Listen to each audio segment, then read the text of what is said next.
जय श्री गणेश। नमस्कार, मैं आचार्य संजय द्विवेदी कर्क राशि का नवंबर माह का मासिक राशिफल लेकर आपके सम्मुख उपस्थित हूँ।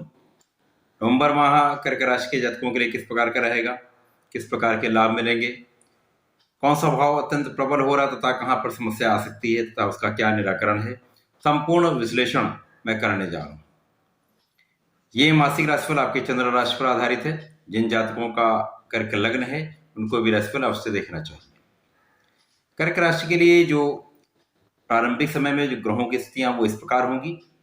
चतुर्थ भाव में जहां पर तुला राशि होती है वहां पर चतुर्ग्रही योग चल रहा है, जहां पर सूर्य होंगे, शुक्राचार्य होंगे, यहाँ पर बुध भी होंगे तथा केतु का गोचर चल रहा होगा।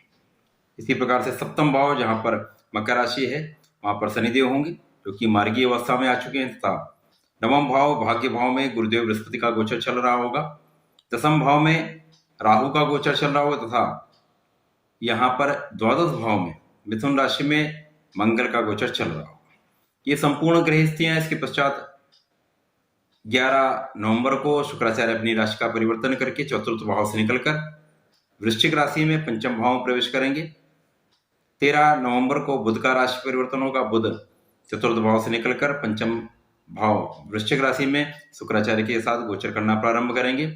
मंगल का राशि परिवर्तन होगा। मंगल वक्री अवस्था में आएंगे तथा वक्री अवस्था में आने के पश्चात ये द्वादश भाव से निकलकर एकादश भाव में वृष राशि में प्रवेश करेंगे तथा 16 नवंबर को सूर्यदेव का राशि परिवर्तन होगा। सूर्यदेव चतुर्थ भाव से निकलकर पंचम भाव में वृश्चिक राशि में अपने मित्र मंगल की राशि में प्रवेश करेंगे, जिसके कारण पंचम भाव अत्यंत प्रबल हो रहा है, जहां पर त्रिग्रही योग बन रहा है।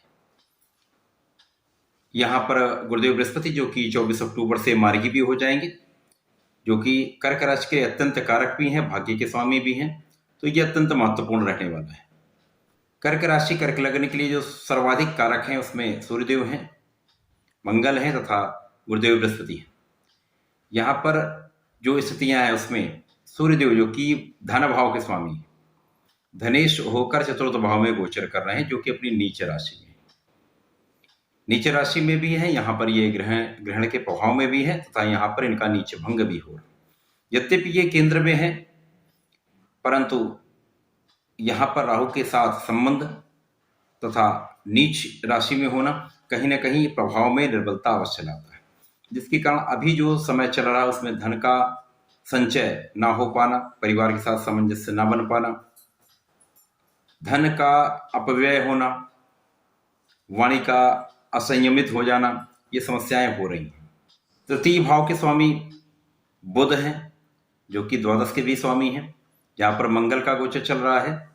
तो यहाँ पर जैसे अपव्यय की संभावना अधिक दिख रही है। यहाँ पर बिना किसी कारण वाद विवाद में, कानूनी समस्याओं में आपका व्यय ये निश्चित रूप से हो रहा होगा। अनावश्यक कर्ज की स्थिति, अनावश्यक ऋण की स्थिति बन रही है, तो यहाँ पर आपको ऋण से बचना होगा, ऋण देने से विशेषतः आपको बचना होगा। यहाँ पर यदि आप ऋण देते हैं तो उस धन की वापस आने की संभावना कम से कम है। यहाँ पर बुध जो कि पराक्रमेश है तथा उनका गोचर चतुर्थ भाव में है, जहां पर सूर्य के साथ केंद्र का बुधादित्य योग बना हुआ है, परंतु बुध के साथ जड़ योग भी बन रहा है। तो जो यहाँ पर राजयोग बने हुए हैं चतुर्थ भाव में, उनका पूर्ण लाभ आपको नहीं मिल, ना आपके परिश्रम का पूर्ण लाभ आप ले पा रहे हैं, ना ही धन का आप संचय कर पा रहे हैं, ना धन की प्रबलता है। शुक्राचार्य जो कि मालव्य योग बनाकर बैठे हुए हैं, उनका भी कहीं ना कहीं प्रभाव दूषित हो रहा है। तो यहाँ पर अच्छे संयोग बनने के बाद भी आप सुखों का उपभोग नहीं कर पा रहे हैं, ऐश्वर्य में आपकी वृद्धि नहीं हो पा रही, आप सुख साधनों का जो लाभ लेना चाहते हैं वो आपको पूर्ण रूप से नहीं मिल पा रहा है। पूर्ण परिश्रम करने के पश्चात भी आप सफलता नहीं प्राप्त कर पा रहे, कहीं ना कहीं अवरोध आ रहा है। इसी प्रकार से जो पंचम के स्वामी है, वृश्चिक राशि के स्वामी मंगल हैं जो कि द्वादश में स्थित हैं, तो यहाँ पर संतान के साथ भी कहीं ना कहीं समस्या, संतान के साथ सामंजस्य में समस्या, संतान के स्वास्थ्य में समस्या, आपकी शिक्षा में समस्या, शिक्षा में अवरोध अथवा मन ना लगना, शिक्षा में पूर्ण सफलता प्राप्त ना होना, परिश्रम करने के बाद भी परिश्रम का पूर्ण लाभ ना मिलना, प्रतियोगिता परीक्षा में सफलता ना मिल पाना, ये समस्याएं हो सकती हैं। परंतु केंद्र में चतुर्थ ग्रही योग आपके कार्यक्षेत्र में कहीं ना कहीं लाभ अवश्य देगा, क्योंकि राहु जो कि दसम भाव में है, दसम भाव का राहु जो होता है जिस भाव में है उस भाव में प्रबलता अवश्य देगा। यद्यपि उसके जो प्रकृति है, प्रकृति नहीं बदलती, जो उनके नकारात्मक प्रभाव वो अवश्य मिलते रहेंगे। तो यहाँ ग्रहण का प्रभाव भी आपको मिलेगा, यहाँ पर जड़ योग का प्रभाव भी मिलेगा, यहाँ पर शुक्राचार्य के साथ दूषित प्रभाव भी मिलेगा।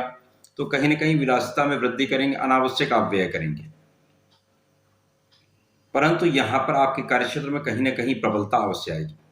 जो धन आप अर्जित कर रहे हैं वो कार्यक्षेत्र की प्रबलता के कारण ही आपको मिलेगा। आपके षष्टम के स्वामी तथा भाग्य के स्वामी गुरुदेव बृहस्पति हैं, जो कि अत्यंत प्रबल अवस्था में है।